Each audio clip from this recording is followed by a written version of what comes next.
We have another NHL trade to discuss between the Wild and Sharks that we've discussed here in the channel recently that might be going down. Plus, we have a buyout and a few signings to discuss as well. We'll jump into all the latest news coming up next.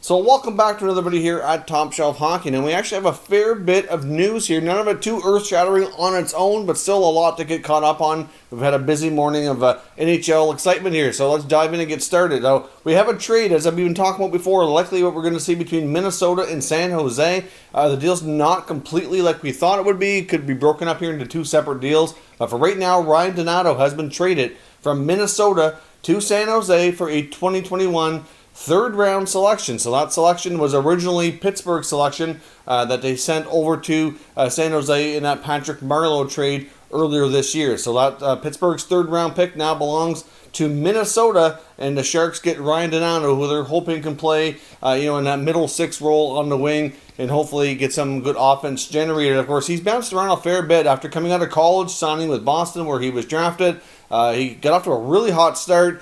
Then he cooled down, then he's been moved around a few times, so we'll see if he can get things on track here, because he certainly looks like a really promising, prospect coming into the league not that long ago. Now, the other news of the day here, we have the Penguins announcing that they're buying out defenseman Jack Johnson. Now, this, I must say, I'm not really surprised, but in a way I am a little bit, just because we've heard general manager Jim Rutherford go on so much about, at the end of the year, about how much Johnson was really a whole lot better than he was getting credit for, and that the fans were too critical on him and the analytics people and all that. And he really defended him really, really heavily, put a lot of blame on Justin Schultz for how the back end was operating. Anyways, obviously that was not as true, and that's not really how he felt. He was kind of defending the player, I guess. But either way, Johnson's days in Penguins organization are coming to an end. He had 3 years left on his term at $3.25 million. So that's a fairly substantial buyout for the Penguins. It's not a ton of money, but they're going to be tied to this contract for 6 years. Because as in case you're not familiar, how it works is they have 2/3 of the money remaining over twice the time on the contract. So for the next few years, and I'll put up here on the screen so you can get an idea how this buyout works here from capfriendly.com. So for the next couple of years, they're going to save around $2 million in salary cap space, and in that final year, they're going to save around 1.3, but then they're going to have an additional 3 years of dead cap space around just over $900,000. So hopefully by that point, the salary cap is starting to go up, and they can certainly not be affected too much by the dead space. But of course, we saw them acquire Mike Matheson from Florida, and I know there were some fans talking about a Matheson-Johnson pairing and how that would work out, and obviously both have kind of been known for turnovers and not being very good defensively, and that's not going to be a defense pairing that we're going to see, which was unlikely anyway, given how they both shoot on the left side. But regardless of the fact, Johnson days in Pittsburgh are done. I'm sure he'll likely get picked up somewhere for a cheaper contract. I know myself, I thought that was a bad contract from the day it was signed. If you get him in the right role for the right price, he can maybe be okay, but obviously at this point, Johnson was just overpaid in a cap crunch casualty here, as we'll call it, for today. Now, as I mentioned, we also have some other NHL signings to discuss today. Nothing too significant, but still some nice little deals for some of these players that were going to either be restricted or unrestricted free agents here in a few days. The Minnesota Wild have signed Nico Sturm to a 2-year deal, $725,000. Of course, he was a college free agent signing by the Wild, has had limited action, but still seems to be a decent-looking prospect. He can play center, which is good. Obviously, that's an area that they want to get a little more depth at in the organization, and this is a pretty low-risk contract. He will be an unrestricted free agent when the 2 years are up. So he's looked after in Minnesota. The Senators have announced that they signed defenseman Josh Brown, who they acquired from the Florida Panthers just in the last couple of days. They've signed him to a 2-year contract at an average annual value of $1.2 million. So again, smaller deal. He's likely going to play on the right side in the third pair, would be my guess. He's not, overly established, but he's certainly a player who should be able to replace some of that physical play that they're likely not going to have from Mark Borowiecki, who's expected to depart via free agency.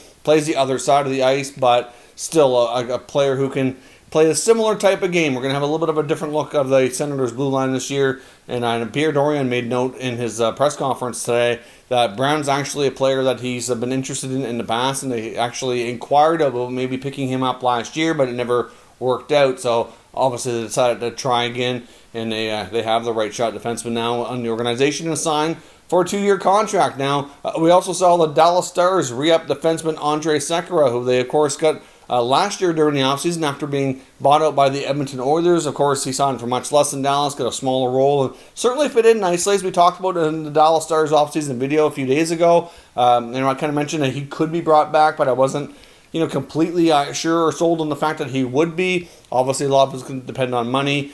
At one point earlier in the year as well with Dallas, when Stephen Johns came back, Sekera's role was greatly reduced along with Polak, but with Polak heading overseas and the health now of Johns back up in the air, who didn't play at all in the playoffs, he certainly got a chance to be a regular, consistent top 6 defender for Dallas. So, a 2-year contract at $1.5 million for that is pretty safe, pretty low risk, and not a pretty good deal for Dallas, considering how he was somewhat reliable in the playoffs. So obviously a good veteran D back there to play a smaller role, and that should continue on. And of course, we saw Jason Spezza re-up with the Maple Leafs for another 1-year deal, league minimum salary $700K. So obviously, it wasn't quite completely clear what the future held for Jason Spezza, who would have been a UFA here in a few days. But he apparently had started having meetings with Kyle Dubas as soon as the Leafs were done in the bubble. Met with him, met with Sheldon Keefe, kind of wanted some reassurance about how his role would work after how everything started last year with